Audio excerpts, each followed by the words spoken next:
Russia నుండి oil కొంటున్నారని భారీ టారిఫ్లు, లేకపోతే ఇరాన్‌తో వ్యాపార లావాదేవీలు నడుపుతున్నారని భారీ టారిఫ్లు.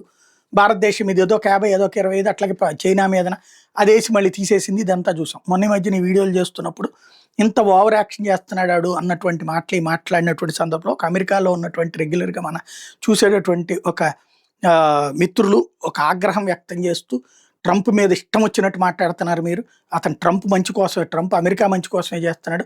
అతను చేసేది అమెరికా మంచి కోసమే అంటే నేను అదే చెప్పా. భారతదేశం మంచి కోసం నేను మాట్లాడుకుంటాను.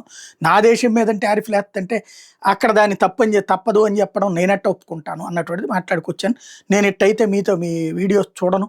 ఏడాది పాటు తర్వాత చూస్తాను. అప్పటికి కూడా మీరు ట్రంప్ వైఖరి ఇట్లాగే ఉంటే నేను మిమ్మల్ని విభేదిస్తాను అన్నారు. మంచిదని చెప్పా. ఎందుకంటే నువ్వు ఇండియా నుంచి అక్కడికి వెళ్ళి నువ్వు అమెరికా గొప్పది అనుకుంటే నేను ఇండియాలో ఉన్నాను, నేను ఇండియా గొప్పది అనుకోకపోవడానికి నేనేమి పాకిస్తాన్ నిన్ను ఆఫ్ఘనిస్తాన్ ఉండి కాదు కదా.